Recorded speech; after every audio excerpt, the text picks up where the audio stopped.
ये बिल का गिरना भारतीय जनता पार्टी सरकार के लिए एक सबक है।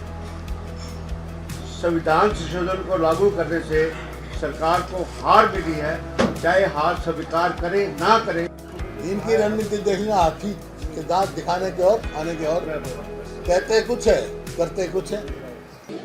देखिए, आज सवेरे हमारी CLP की मीटिंग हुई और BAC की मीटिंग हुई। जो कई दिनों से अखबार में पढ़ रहे हैं हम कि प्रस्ताव लाएंगे, कोई बिल नहीं, तो फैसला ये किया गया।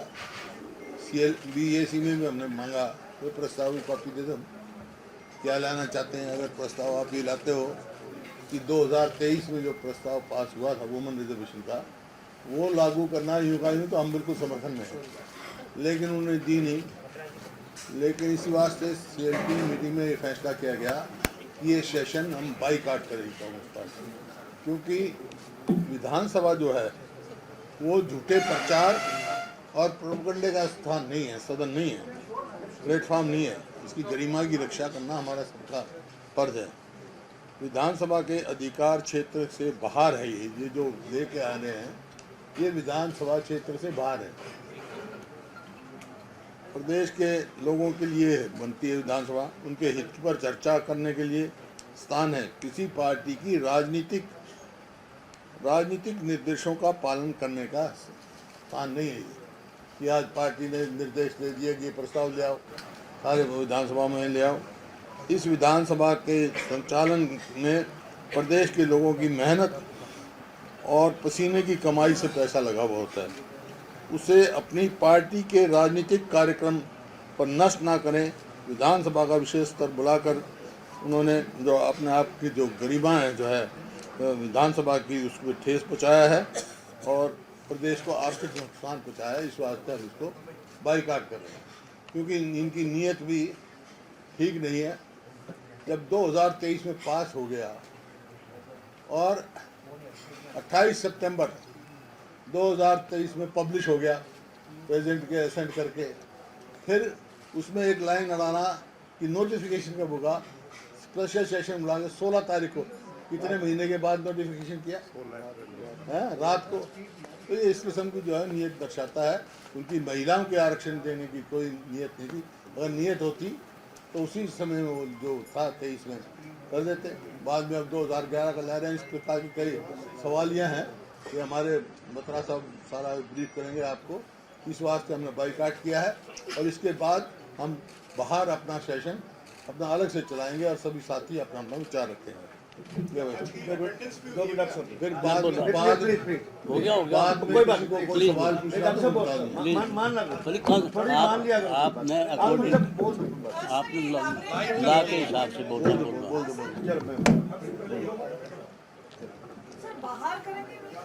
बाहर बिल्कुल बाहर पैरेलल सेशन चलाएंगे हम। लोगों पे बोझ नहीं पड़ेंगे, हम अपनी हाजिरी नहीं लगाएंगे, अपना TADA नहीं लेंगे, नहीं लगाएंगे, नहीं लगाए। बाईकाट कर दिया। बाईकाट हम लोगों के उस पर बोझ नहीं डालना चाहते बिना बात है। BAC में गए थे, मांगा था हमने, डॉक्यूमेंट मांगने के लिए गए थे। तो ये रीजन आपका यही है कि डॉक्यूमेंट इसको लेकर कुछ नहीं दिए आज जो कुछ नहीं, कोई कार्रवाई नहीं बताई। अभी रीजन बताते हैं। आपको क्वेश्चन पहले सुनने पर सवाल सब पूरा मौका, बाद में हाँ हिंदी में ही बोलूँगा। आपने लोकसभा का सत्र देखा जिसमें भारतीय जनता पार्टी 2/3 मेजोरिटी नहीं पा सकती। इस बारे में ज़्यादा बताने की आपको आवश्यकता नहीं है, आप सारी बात समझते हैं। और मैं कुछ बातें बड़ी इम्पोर्टेंट हैं और वो आपके सामने ज़रूर कहूँगा। ये बिल का गिरना भारतीय जनता पार्टी सरकार के लिए एक सबक है। संविधान संशोधन को लागू करने से सरकार को हार मिली है, चाहे हार स्वीकार करे ना करे।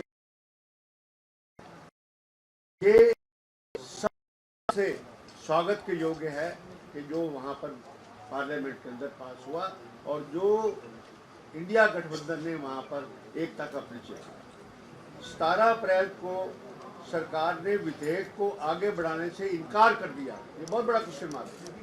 उसके बाद आगे बढ़ाने से इनकार कर दिया।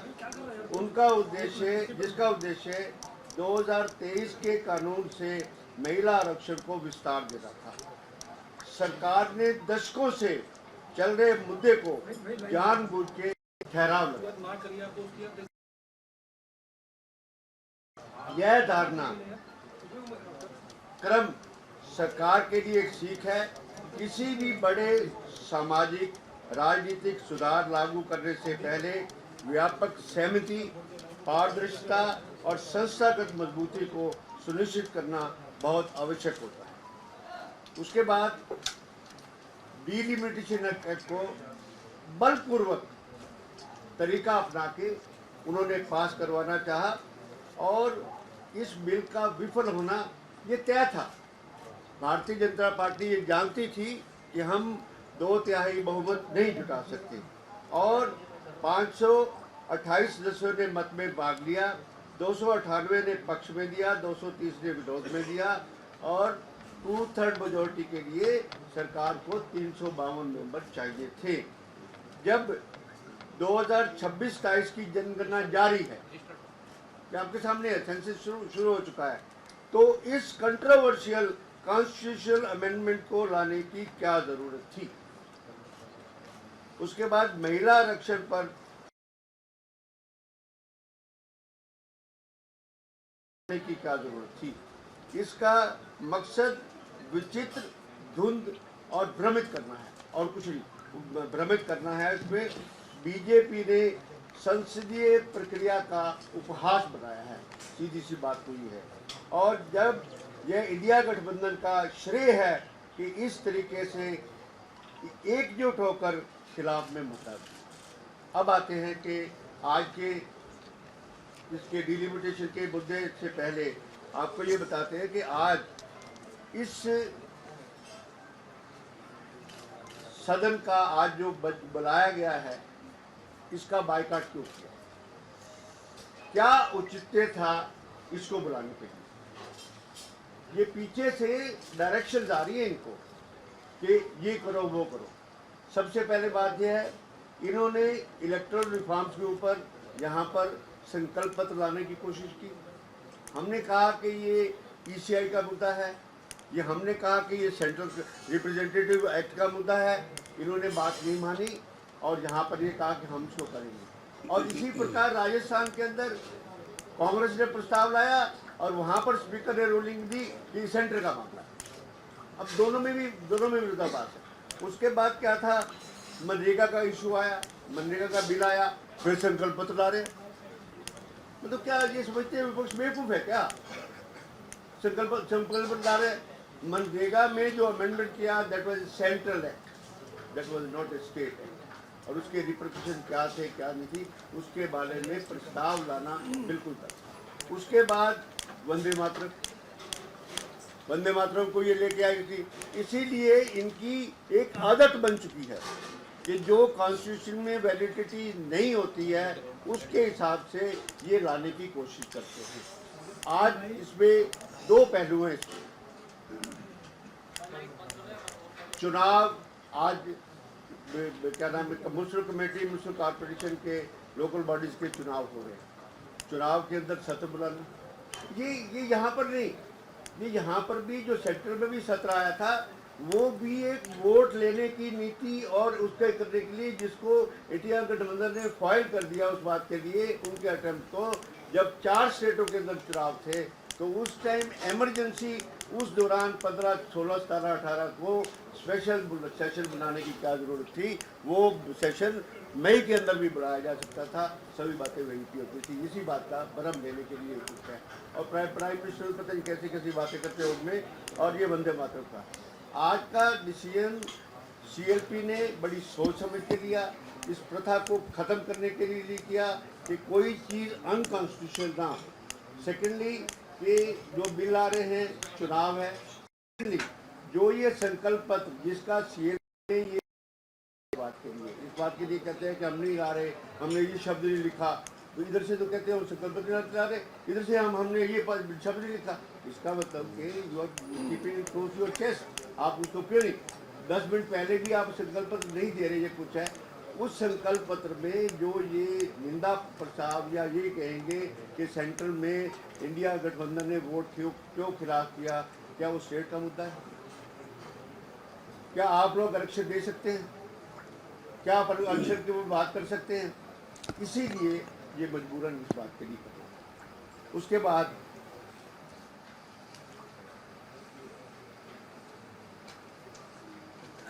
हिस्ट्री आप सबको पता है, आज की नई हिस्ट्री नहीं है। हमेशा ही राजीव गांधी जी इस सारे सिस्टम को लेके आए जब उन्होंने पंचायत में और म्यूनसिपल कमेटीज में महिलाओं को हक दिया। कई लाख महिला प्रतिनिधि सारे हिंदुस्तान के अंदर बनी और वो शुरुआत हुई और उसके बाद शुरुआत की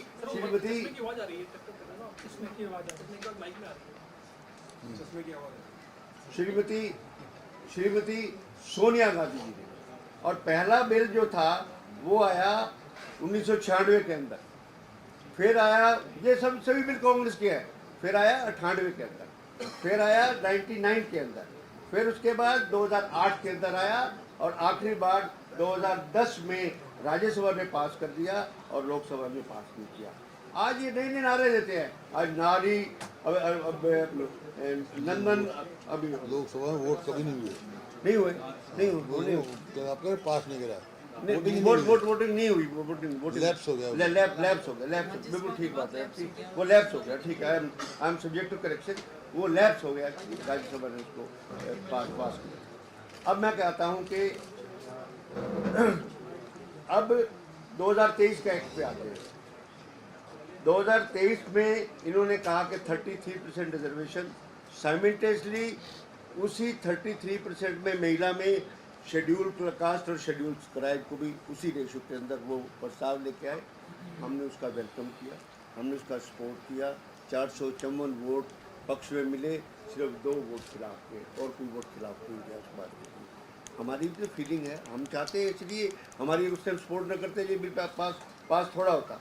उसके अंदर 2 कंडीशंस थी कि पहले सेंसस होगा इमीडिएटली, जिस दिन ये बिल इन्फोर्स हो जाएगा उसी टाइम सेंसस होगा और सेंसस के बाद लिमिटेशन। ये एक प्रथा रही है। आर्टिकल 82 सेंसस के बारे में पहले बोलता है और डिलिमिटेशन के बारे में बाद में बोलता है इस बात की।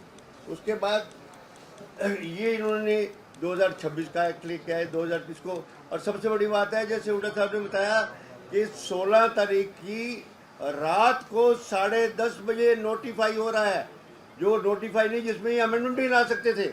Unless the act is not notified, how they were going with.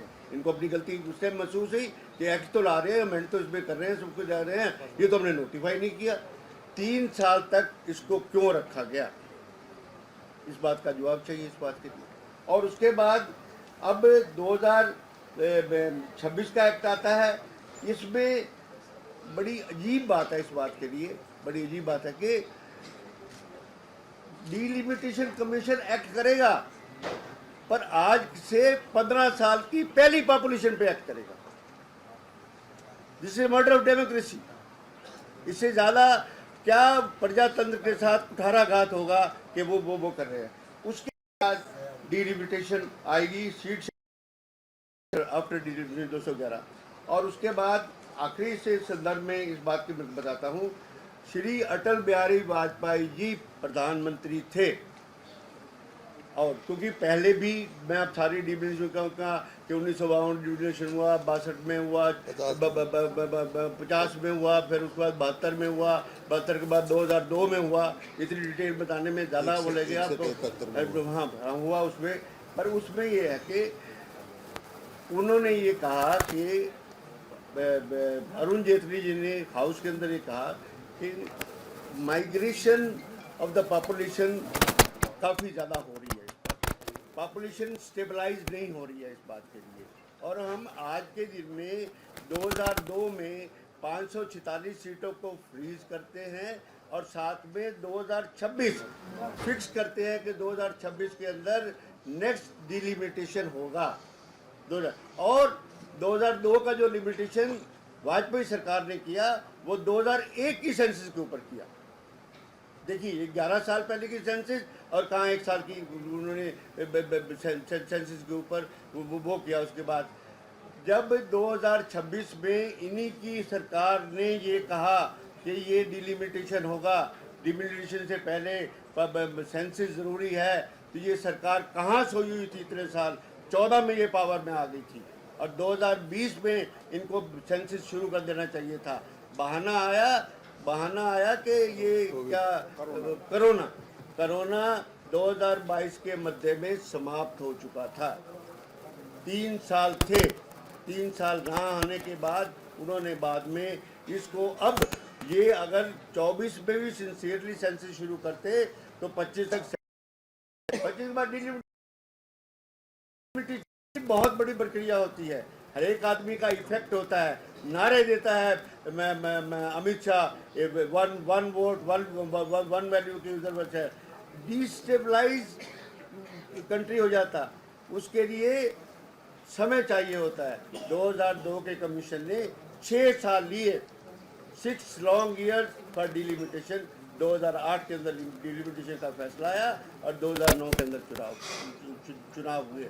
अगर ये सीरियस होते उस बात के लिए, आज हम इस बात के लिए कहते हैं, आखिर में यही कहूँगा कि 546 के ऊपर आज ही हम 30% रिजर्वेशन करने के लिए तैयार, 33% रिजर्वेशन करने के लिए तैयार हैं। और महिला आरक्षण तुरंत लागू करो, बाद में सेंसस होता रहेगा और बाद में सेंसस के बाद डिलिमिटेशन आ जाएगा, चाहे उसको 2 साल लगते हैं, 4 साल लगते हैं, 5 साल लगते हैं, उसी प्रोपोर्शनेट के अंदर सीटें आगे बढ़ जाएंगी।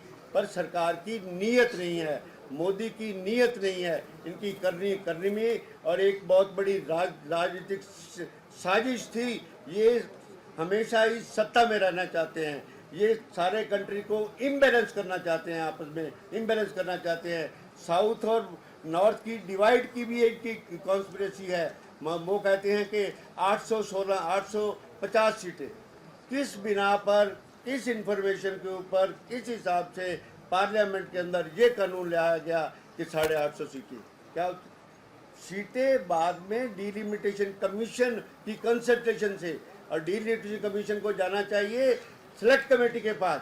सेलेक्ट कमेटी उसमें कंसेंसस बनाए, सभी पार्टियों को बुलाए, उसमें साउथ के भी हमारे भाई हैं, नॉर्थ के भी हमारे भाई हैं, सभी कंट्री की यूनिटी के लिए सब कुछ करके ऐसे करना चाहिए। ये जहाँ पर भ्रम फैलाने के लिए, और आज ये प्रस्ताव ला रहे हैं, हम इस प्रस्ताव की प्रेस कॉन्फ्रेंस के द्वारा हम इसकी कड़ी निंदा करते हैं। और महिला आरक्षण का क्वेश्चन? आपकी डिमांड ये है कि कंडीशन में वो बिल है महिला आरक्षण, वो अभी लागू किया जाए। ऐसा है, महिला आरक्षण का बिल पास हो चुका है। ये जो आप 2026 में ले आए हैं उसका महिला आरक्षण से कोई वास्ता नहीं। उसका वास्ता तो 3 चीज़ है, डिलिमिटेशन, इंक्रीज ऑफ सीट्स, और ये है, महिला आरक्षण से वास्ता नहीं। महिला आरक्षण तो पास हो गया 23 में पास हो गया, लागू करो। लेकिन इनकी नीयत नहीं है महिला आरक्षण, यानी कि महिलाओं के हित में नहीं है। इसी यही कारण है 23 में लेके आए, जब इन्होंने इफ एंड बट लगा दिया क्या कि 26 की सेंसस होगी, उसके आधार पे कास्ट सेंसस होगी, उसके आधार पे हम करेंगे। तो अब ये नई अमेंडमेंट क्यों लेके आए? अब 2011 की सेंसस पे करेंगे, क्या मतलब हुआ ये? हाँ, 2011 की सेंसस पे ये अमेंडमेंट लेके आते कि भाई इतनी सीट पे करेंगे, अभी क्योंकि 23 में इस वास्ते इन्होंने लगाया कि 24 के इलेक्शन थे, 24 में देना पड़ता है इनको। जब 23 में पास हो गया, अगर ये नहीं लगाते तो 24 में देना पड़ता। अब जिस हिसाब से चल रहे हैं उस हिसाब से तो 10 साल और नहीं आएगी महिला के आरक्षण की। इसी वास्ते हमारी मांग है कि भाई तुरंत इन्हीं सीटों पर तुरंत लागू कीजिए। 2029 के इलेक्शन, हाँ 29 के इलेक्शन में लागू की जाए, हाँ पार्लियामेंट में। और ये जो महिला आरक्षण का मुद्दा बहुत पुराना है, जैसे बताया बत्रा साहब ने, ये 1996 में जब आया, देवगौड़ा प्रधानमंत्री थे, मैं सांसद था उस समय इसकी चर्चा हुई और कुछ पार्टियों ने इसका विरोध किया और इसी वास्ते सिलेक्ट कमेटी में गया, जेपीसी बनी, इसको जेपीसी बनी, उसकी रिपोर्ट आई, इतने हाउस डिसॉल्व हो गया, वो लैप्स हो गया। इसी प्रकार से जब डॉक्टर मनमोहन सिंह प्रधानमंत्री थे, फिर आया, राज्यसभा में पास हो गया, लेकिन लोकसभा में क्योंकि मेजॉरिटी नहीं थी, 2/3 बनती नहीं थी हमारी, तो सहयोगी पार्टी मतलब क्लियर मेजॉरिटी भी थी कांग्रेस की, तो कुछ पार्टियों ने शोर किया, तो वो भी बाद में 2014 में हाउस डिसॉल्व हो गया, उसकी वजह से लैप्स हो गया। उसके बाद ये ले गए 23 में, कहाँ रहे 23 तक, 23 में पास कर दिया, फिर अब क्या जरूरत थी भाई, जो 23 में पास हो गया महिला आरक्षण, महिला आरक्षण का झगड़ा ही नहीं है, महिलाओं को देना नहीं चाहते ये आरक्षण, उनकी नीयत ठीक नहीं है। 2023 में इन्होंने अड़ंगा अड़ाए, अब फिर अड़ंगा अड़ा रहे हैं, तो इस वास्ते अब ये स्तर बुलाने का कोई औचित्य नहीं था, कॉन्स्टिट्यूशनल कोई अथॉरिटी नहीं, संविधानिक कोई औचित्य नहीं था इनका। और एनी अदर क्वेश्चन? आज के बाद कांग्रेस की क्या रणनीति है इसको लेकर? इनकी रणनीति देखेंगे हाथी के दांत दिखाने के और खाने के और, कहते कुछ है करते कुछ है। बोलो ना, वो बोल रहा हूँ ना, ऐसे नहीं बोल। एक मिनट बैठा जाए। डॉक्टर साहब, इस तरीके की बात कही जा रही थी कि कांग्रेस भी ये कह रहे थे कि कांग्रेस भी सदन में निंदा प्रस्ताव लेकर आएगी, इस तरीके की थी क्या? किसने कहा? प्रस्ताव लेकर आया? किसने कहा? किसने कहा? जब हम इनकी अनकॉन्स्टिट्यूशनल के खिलाफ है कि इनके असंवैधानिक है, तो हम ऐसे असंवैधानिक काम क्यों करेंगे? असंवैधानिक और इनके अधिकार से बाहर है, उसको ले रहे हैं, इसलिए बाइकाट। ना विधानसभा के अधिकार में है। विधानसभा का अधिकार जब बनता है, जब कोई भी कॉन्स्टिट्यूशनल अमेंडमेंट आए, स्टेट की रेटिफिकेशन 50% स्टेटों की से रेटिफिकेशन होना चाहिए, उस टाइम आएगा, उस टाइम तो चर्चा करेंगे, तो रेटिफाई करना कि नहीं करना, ये अलग बात है। लेकिन आज तो कोई औचित्य नहीं, कोई संविधानिक वो नहीं, अधिकार नहीं इनका, तो जब इनका अधिकार नहीं मान रहे तो हम क्यों लाए भाई, हम अपना अधिकार से क्यों करें? देश में अधिकार नहीं। और ये ले रहे हैं। सर, पंचायत मंत्री कहना है कि अहम चर्चा के ऊपर कांग्रेस बाहर जाती है, विपक्ष को बुलाओ, स्पीकर से मांग करिए। हाँ, लाओ प्रस्ताव, ये प्रस्ताव लाओ कि 23 का जो है वो लागू करो, इन्हीं सीटें में लागू करो, हम समर्थन कर देंगे, आ जाएंगे। लेकिन ये जो इसको डेफर डिलेइंग कर रहे हैं वुमेन रिजर्वेशन की, ये हम बर्दाश्त नहीं करेंगे। सर, जिस तरह से हर मंच से ये कहा जा रहा है बार बार कि कांग्रेस सपोर्ट नहीं करी, महिलाओं के विरोध में है, आपको नहीं लगता बाइकआउट करके ये चीज आप मैडम वुमेन है ना, वुमेन महिला आरक्षण बिल पास हो चुका ना, कानून बन चुका है, उसको लागू करो। जब कानून बन चुका, नोटिफिकेशन हो गया तो लागू, फिर मामला ही नहीं है। जाना चाहते हैं, मुल्क नहीं देना चाहते, हम महिलाओं के आरक्षण के हित में है। राजीव गांधी लेके आए, डॉक्टर मनमोहन सिंह लेके आए, 96 में कांग्रेस ने सपोर्ट किया, सारी पार्टी ने सपोर्ट किया, राज्यसभा में पास कराया, हम तो इसके लिए करते, इसमें वो हुआ, ये लेके आए हैं, उसमें भी अमेंडमेंट ना, तो विपक्ष वालों ने क्या कहा था, तो भाई ऑल पार्टी डिस्कशन करो और फिर करो, वो मीटिंग बुलाने तैयार नहीं, सीधा अमेंडमेंट ले आए, तो ये इनकी नीयत दर्शाती है, ये महिलाओं को आरक्षण देना नहीं चाहते, उसको उलझाए रखना चाहते हैं। डॉक्टर साहब, जो आज आपने प्रेस वार्ता करके विरोध किया, वो सदन में जाकर के विरोध करना नहीं? सदन के जो अधिकार ही नहीं है सदन का, अनकॉन्स्टिट्यूशनल मैं कह रहा हूँ। आप बार बार एक सवाल, अरे जब कहना लगे तुम्हारे संविधानिक है बुलाना, तो ये बात सदन में उस असंविधान यहाँ बता देना, जब मैं यहाँ बता देना उस सदन को असंवैधानिक मान रहा हूँ, ये जिस प्रकार जिस मुद्दे बुलाया है, इस बात के असंवैधानिक है तो राज्यपाल से मिलेंगे आप? मिलेंगे, अब आगे के नेक्स्ट दें, अभी तो हाउस चलाएंगे, हम पैरेलल हाउस चलाएंगे, वहाँ बीएससी की बैठक में भी रखी सर ये बात के? हाँ रखी, क्या था? कोई रेस्पॉन्स नहीं दिया, नहीं मैंने कहा भाई लोगों को गुमराह मत करो, बड़े बड़े नेता कह गए ये, अरे यूनिवर्सल ट्रूथ है, लोगों को थोड़े बहुत लोगों को कुछ थोड़े समय के लिए बकाया जा सकता है, लेकिन सब लोगों को सदैव के लिए नहीं बकाया जा सकता। ये जो वुमेन बिल जो लेकर आए, ये उसको डिले करने की टैक्टिस में।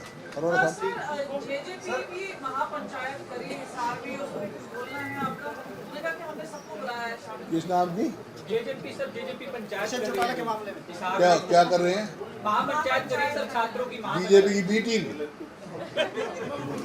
सर हुड्डा साहब अभी ये प्रत्यक्ष को प्रमाण की जरूरत नहीं भाई।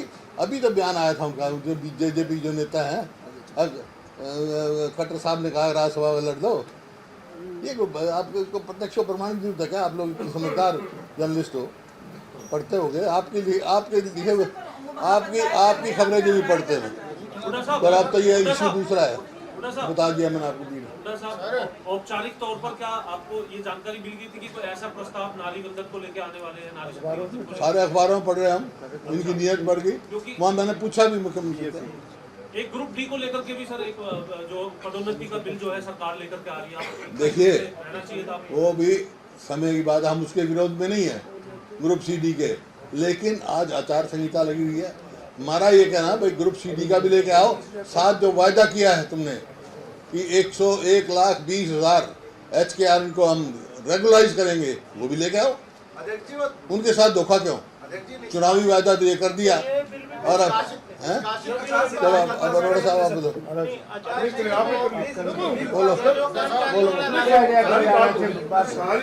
सारी बात हुड्डा साहब ने कह दी है, हुड्डा साहब ने की है। हमारा जो आज पूरे विधायक दल की मीटिंग का निर्णय है कि जो सदन बुलाया गया है, एक तो इनके अधिकार के अंदर नहीं है जो बात, उसके लिए, और दूसरा प्रदेश में मुनिसिपल चुनाव चल रहे हैं, आचार संहिता लगी हुई है, जो ये उसको नहीं कर सकते, असंवैधानिक है।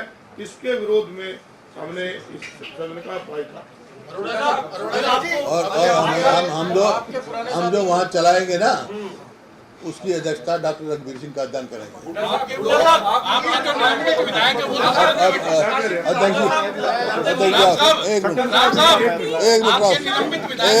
एक मिनट राव साहब को बोले तो फिर बात। सवाल ये था कि आपके पुराने साथी कृष्ण कुमार जी अभी खड़े हुए थे हाउस में, उन्होंने ये कहा है कि सदन में आके बात रखनी चाहिए थी और अरोड़ा जी और तमाम जो है यहाँ से चले गए। सदन है संवैधानिक, उसमें हमने अपनी बात रखनी है। बाहर सदन के अंदर सभी अपनी बात रखेंगे, आपको निमंत्रण है। आप इस बात का जवाब दे दो, दो आपके 2-3 विधायक अंदर बैठे हुए जिनको आदरणीय नेता प्रतिपक्ष हुड्डा जी, सम्मानित विधायकगण, सभी सम्मानित पत्रकार छायाकार साथियों, देखिए आज का जो सत्र बुलाया मेरे से पहले आदरणीय हुड्डा साहब ने, बत्रा साहब ने, अरोड़ा जी ने बड़े विस्तार से आपको सब बातें बताई। आप जानते हैं सदन लोकतंत्र का मंदिर है और हम सब का धर्म बनता है, सभी राजनीतिक लोगों का, चाहे कोई किसी पार्टी का हो, कि हमें सही बात रखनी चाहिए।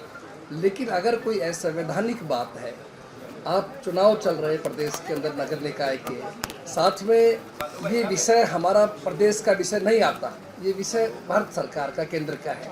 और लोकसभा के अंदर हमारे नेता आदरणीय राहुल गांधी जी ने बड़े स्पष्ट शब्दों में सारी बात रखी, आदरणीय प्रियंका जी ने रखी, साथियों ने सीने महिला बिल सरकार की नीयत ठीक नहीं है। वास्तविकता में महिला विरोधी है भारतीय जनता पार्टी, क्योंकि कांग्रेस पार्टी ने, समस्त विपक्ष ने तो 2023 में सर्वसम्मति से ये कानून पास करवाया था। अगर सरकार की नीयत ठीक हो तो मौजूदा 543 के हिसाब से ही उनको लागू करना चाहिए।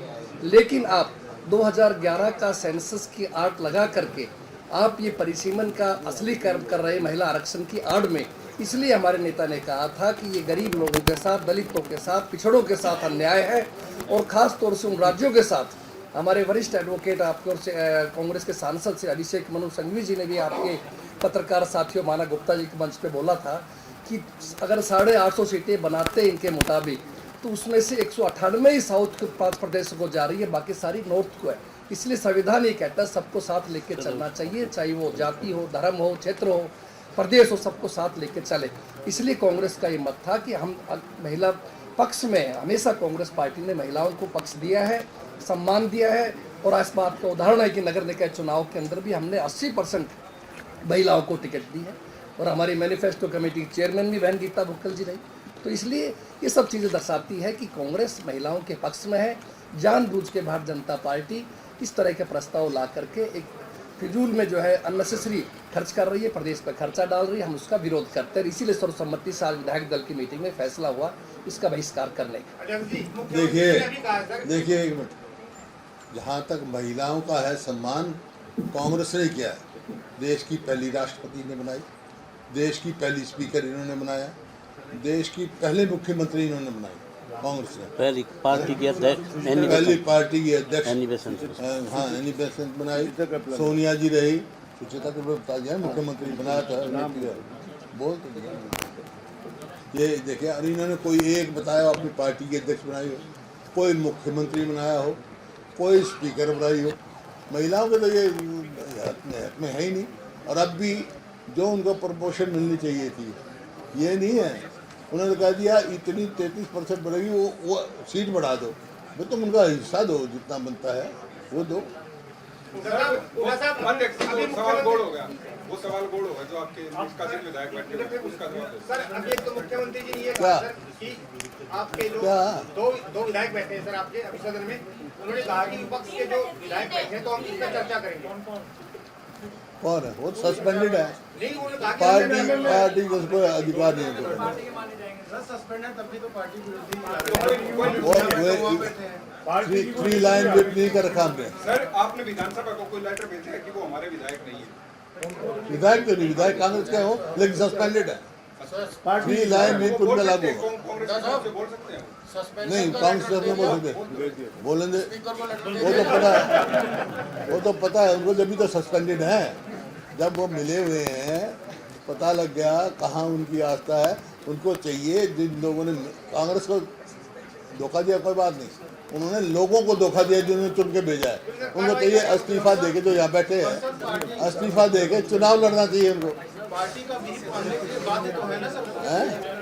अब पार्टी जब जारी करेगी विद इन हाउस तो बाध्य है, नहीं करेंगे तो डिस्क्वालीफाई हो जाएंगे। हुड्डा साहब, जैसे आपने बाहर रहने का फैसला किया, बाहर सदन चलाने की बात कही है, अंदर बात चल रही है कि आप कर्मचारी विरोधी हैं, आप नारी विरोधी हैं। इस पर क्या आपकी प्रतिक्रिया? क्योंकि एक और मैंने क्या चलाया, मैंने यही तो चलाया है। HKRN के क्यों नहीं 120 के लाते हैं? ये तो कर्मचारी विरोधी चीज है जो 10 साल तक वो रखे सुप्रीम कोर्ट से मेरा फैसला जीता रेगुलाइजेशन करने का। सुप्रीम कोर्ट ने अधिकार दिया ना, वो कर्मचारियों का किसने किया था? हमने किया था। इन्होंने लटकाए रखा सुप्रीम कोर्ट के आगे। और भी ले आ सकते थे, इसकी जरूरत क्या है? अभी आप पहले लेकिन ये तो सरकार ये दिखाई दी कि जब हम ये बिल ला रहे थे कांग्रेस बाहर थी। मैंने कहा है कि भाई इसका नहीं, हम विरोध नहीं, ऑर्डिनेंस ले आओ, इसके विरोध में नहीं है CNDK में। लेकिन ये 10 के बाद लाते, साथ ये भी ले आए HKRN को रेगुलाइज करेंगे हम। उनको गुमराह के 1,20,000 के उनके साथ भविष्य के साथ खिलवाड़ करें, ना उनकी पेंशन, ना उनको ग्रेच्युटी।